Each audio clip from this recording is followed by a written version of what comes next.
The reason you feel drained around people isn't because you care too much. It's because your brain was trained to survive this way. If you're the person everyone goes to, the one who listens, fixes, calms things down, this might feel familiar. You don't just help people, you absorb them. Their stress becomes your tension. Their chaos becomes something you quietly organize inside yourself. And somehow, even after a simple conversation, you walk away feeling tired, like you just did something heavy. Here's the truth most people don't tell you. You're not just being nice or supportive. Your nervous system has been trained to regulate other people's emotions, often without you even realizing it. And over time, that turns you into the strong one, the reliable one, the one who never falls apart. But there's a hidden cost. Because when you're always the one holding everything together, you slowly lose the space to be held too. In this video, we're going to break down 6 signs that you've been stuck in this role, why it happens on a deeper psychological level, and how to start stepping out of it without becoming cold, distant, or someone you don't recognize. And by the end, you might finally understand why being the strong one has been exhausting you this whole time. 1, you feel tired after talking to people. It usually starts in a very subtle way. You spend time with someone. Maybe it's just a normal conversation, nothing dramatic. But afterward, you feel strangely drained, not physically tired, more like something inside you has been used up. And the weird part is, you can't even explain why. You weren't the one venting. You weren't the one in crisis. So why do you feel like you just carried something heavy? Here's what's really happening. While you're talking, your brain isn't just listening to words. It's tracking tone, pauses, small shifts in emotion. It's adjusting your responses in real time, softening your voice, choosing the right words, keeping things calm. You're not just in the conversation. You're managing the emotional atmosphere of it. For example, imagine a friend starts talking about a stressful situation. They don't even ask for help. But you immediately lean in, slow your tone, say things like, "It's okay, I get it," trying to stabilize them. By the end of that conversation, they feel better. But you feel depleted. This kind of exhaustion is not mental, it's biological. Your nervous system is actively working to regulate someone else's emotional state, and that requires real energy. And the more often you do this, the more your body starts to treat every interaction like something it has to handle, not just experience, which leads to the next pattern. One that explains why no one ever notices how tired you actually are. 2, you say, "I'm fine," when you're not. There's a moment that happens more often than you realize. Someone looks at you and asks, "Hey, are you okay?" And almost automatically you say, "Yeah, I'm fine." Even when you're not, even when your mind is overwhelmed, your chest feels tight, and you've been holding things in all day. And here's where it gets dangerous. The more you say, "I'm fine," the more people start to believe it. Not because they don't care, but because you've trained them to see you as someone who handles everything. Over time, this becomes your default setting. You process things alone. You don't interrupt the mood. You don't make your pain visible. For example, imagine you had a terrible day. Everything went wrong. You're exhausted, emotionally stretched thin. But when a friend starts talking about their problem, you immediately shift into listening mode. You nod, you respond, you support. And your own feelings? they get quietly pushed aside. Again. When this pattern repeats long enough, your brain starts to associate being seen with being unsafe, because expressing your needs risks changing how people see you. So instead, you stay composed, you stay easy to be around, you stay invisible in your own struggle. And here's the hidden consequence. The more put together you appear, the less people think to check in on you. Not because you don't deserve support, but because you've become too good at not needing it, which leads to something even deeper, a role you didn't consciously choose, but slowly became. 3. You were trained to be easy to handle. This pattern didn't start recently, in most cases. It started much earlier than you think. Somewhere in your past, there was an environment where being emotional, difficult, or too much didn't feel safe. So you adapted.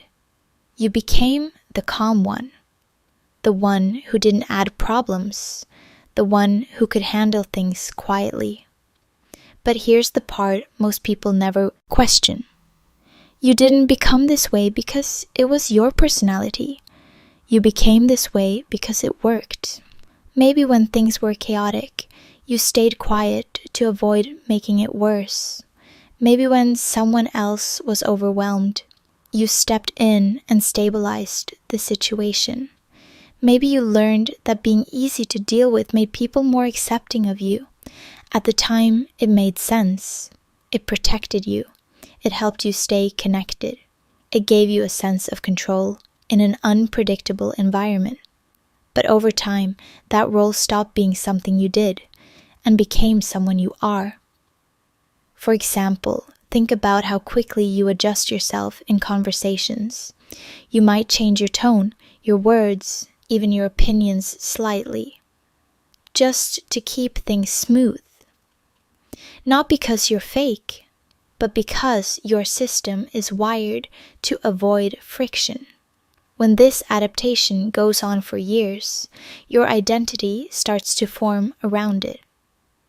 You don't just prefer being easy to handle. You start to believe, too, that this is the version of you people will accept and keep, and that creates a quiet pressure to stay consistent, to stay reliable, to never be the one who complicates things, which sounds fine on the surface, until you realize how much of yourself you've been leaving out. And once this role is established, your brain takes it even further by staying constantly alert to anything that might disrupt it. 4. Your brain is always on guard, even when nothing is happening. Your system doesn't fully relax. You walk into a room, and without thinking, you start scanning. The tone of someone's voice, the way someone responds, the silence that feels slightly off. It's automatic. And most of the time, you don't even realize you're doing it. You just call it being aware, or reading the room, or having good intuition. But underneath that, your nervous system is staying on low-level alert. It's watching for shifts, trying to predict reactions, adjusting your behavior before anything even goes wrong. For example, imagine someone replies to your message with a shorter tone than usual. Nothing obvious, just slightly different. Most people would move on, but your mind starts asking questions. Did I say something wrong? Are they upset? Should I fix this? And before you even get an answer, you've already started adjusting yourself. This is what psychologists often describe as a fawning response. Instead of fighting, fleeing, or freezing, your system moves toward appeasing and stabilizing others to stay safe. The problem is, this response doesn't turn off, even in safe environments. even with people who mean well. So your body never fully powers down. You're always a little bit on, always ready to smooth things over, always prepared to step in before something breaks. And over time, that creates a very specific kind of exhaustion. Not from doing too much, but from never being able to stop monitoring, which leads to something even more isolating. How this pattern starts shaping your relationships. 5. You attract people who need fixing. At some point, this stops being random. You start noticing a pattern. The people around you often come with problems, emotional instability, confusion, situations they can't seem to handle on their own, and somehow they find you. But here's the uncomfortable question. Is it really a coincidence? Because when you're used to being the calm one, the stable one, the one who understands, you naturally become a safe place for people who feel chaotic inside. They open up quickly, they trust you fast, and before you even realize it, you're involved in something that requires your emotional energy. For example, you meet someone new. At first, it feels like a deep connection. They tell you things they don't tell anyone else. You feel seen, but also responsible. So you listen more, you give more, you show up more, and slowly, without a clear moment where it happens, you become the one holding the emotional weight of the relationship. This isn't just about who you attract. It's also about what you unconsciously allow and reinforce. When you consistently respond with patience, understanding, and emotional availability, you signal to others that you can handle more than most people, and the ones who need that the most will stay. But here's the cost. Your relationships start to feel less like connection and more like emotional responsibility. You're not just present. You're managing, supporting, stabilizing. And the longer this dynamic continues, the harder it becomes to ask for something in return. Because deep down, there's a part of you that's no longer used to receiving. And that leads to the final and perhaps most invisible pattern of all 6. You don't know how to receive support. This is the part most people don't notice, because on the surface, everything still looks normal. You have friends, you have conversations, you're involved in people's lives. But when it comes to you needing support, something feels off. You hesitate, you overthink. Sometimes you don't even know what to say. And when someone actually tries to be there for you, it can feel uncomfortable. Not because you don't want support, but because you're not used to being in that position. You're used to listening, not sharing. You're used to holding space, not taking it. So when someone asks, "What's going on with you?" your mind goes blank. Or you give a short, surface-level answer. For example, imagine a friend genuinely wants to help you. They ask questions, they stay present, they try to understand. But instead of opening up, you start minimizing. It's nothing. I'll figure it out. It's not a big deal. And the moment passes. When you've spent a long time in the role of the supporter, your brain can start to associate receiving help with losing control, because being the one who helps feels stable, it feels familiar. It keeps you in a position where you understand what's happening, but being supported requires something different. It requires you to be seen, to be uncertain, to not have everything together. And if your identity has been built around being the strong one, that can feel deeply uncomfortable. So instead, you stay in the role you know. You give, you manage, you hold everything together. But slowly, quietly, you start to feel a kind of loneliness that's hard to explain. Not because people aren't around you, but because parts of you are never truly shared. And once you see this pattern clearly, the real question becomes, how do you step out of it without losing who you are? Solution: rewiring your role without losing yourself. So how do you change this without becoming someone cold, distant, or unrecognizable? Because that's the fear, right? If you stop showing up the same way, if you stop saying yes, if you stop being the one who holds everything together, will people still stay? The truth is, the goal isn't to stop caring. It's to stop abandoning yourself while you care. The first shift is small but powerful. Create a gap between the request and your response.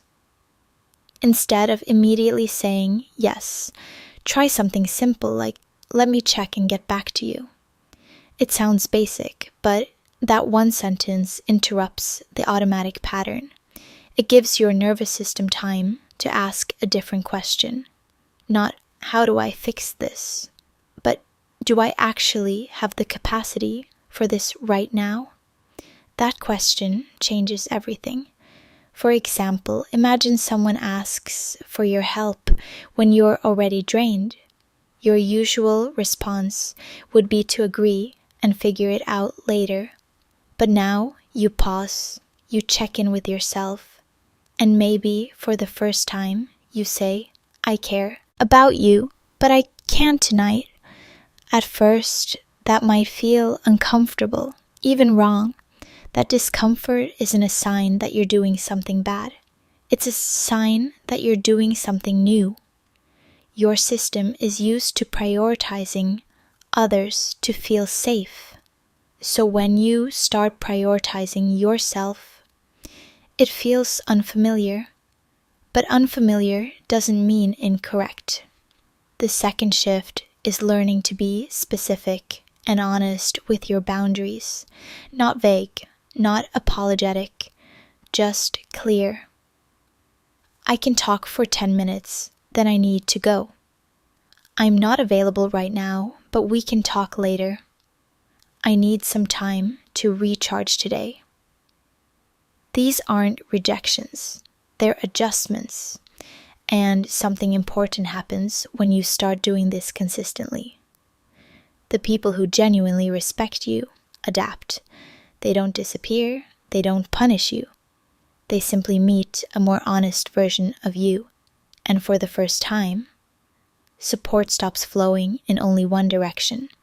Because now you're not just the one who gives. You're someone who has limits. Someone who has needs. Someone who exists in the relationship, not just supports it. And that's the real shift. You're not stepping out of who you are. You're expanding it from being the one who holds everything together to someone who can also be held. If you look back at everything we've talked about, this pattern isn't random. It's a system. You feel drained after conversations because you've been regulating more than just your own emotions. You say, "I'm fine," because you learned that being easy to handle keeps things stable. You became the strong one, not because you chose to, but because at some point it worked. And over time, that role expanded. Your mind stayed on alert. Your relationships started to revolve around what you could give. And slowly, almost without noticing, you stopped expecting anything in return. That's why the exhaustion feels so deep. It's not just about doing too much. It's about being in a role that never turns off. But here's the part that matters most. None of this means there's something wrong with you. In fact, it says something important about you. You're aware, you're emotionally intelligent, You know how to care in a way most people don't. The problem isn't that you care too much. It's that somewhere along the way, you learn to care for others without including yourself in that equation. And once you start seeing that clearly, you also start to see something else. You don't have to stop being supportive. You don't have to become distant or detached. You just have to rebalance the direction of that care, so that it includes you too. So let me ask you something simple. And I want you to answer this honestly. When was the last time someone supported you? The way you support everyone else? If that question feels hard to answer, or a little uncomfortable, that might be exactly where this pattern is showing up in your life. You don't have to explain everything. You don't have to share your whole story.